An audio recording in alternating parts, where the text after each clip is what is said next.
તો કેમ છો ગાઈસ, આજના બ્લોગમાં તમારું બધાનું સ્વાગત છે। હું અને રાખુ બે જઈ રહ્યા હતા બોચાસન, કારણ કે મહેશભાઈને તે હતું કામ ને જે જતા હતા ને એટલામાં મળી ગયું જોવા મશીન કરતું કામ ને પછી આવી ગયા રાખુને બે પેટ્રોલ પંપે। અને પેટ્રોલ પંપે અમે ફૂલ ભીડ હતી ને ઊભા રહ્યા, થોડીક વારને પૂરા દીધું પેટ્રોલ ને બાઇક લઈને પછી નીકળી ગયા આગળ ને હું રાખુ બે જઈ રહ્યા હતા હાઈવે રે પછી આવી ગયું હાઈવે રે રામાપીરનું મંદિર ને રામાપીરના મંદિરે માણસો દર્શન કરવા ઊભા ના રહ્યા, પણ છેટેથી દર્શન કરી લીધા અને પહોંચી ગયા પછી રેલવે આવી ગઈ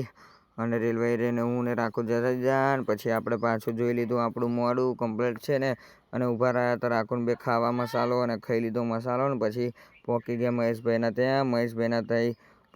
પહોંચી ગયા અને પછી ત્યાં છેકનો વિડીયો તો ઉતાર્યો નહોતો, પછી સીધા આપણે આવી ગયા ડીજે અને ડીજેની વિડીયો થોડી ઘણી ઉતારી દીધી અને પછી આપણે નીકળી જવા ગામે અને આપણે જઈ રહ્યા હતા બધા લોકો ગામે અને અહીં આગળથી પછી થોડી વાર રહીને આપણે ચડી ગયા ડીજે ઉપર ને આવી ગયા હતા આપણે ગામે જવા અડધા રસ્તે, અને કારણ કે અડધી ક્લિપ આપણે મળી નથી વિડીયો ઉતારવાનો ટાઈમ અને પછી આપણે આવી ગયા ઝાડવું વિડીયોની બગડી ગઈ થોડીક રાહ અને આવી ગયા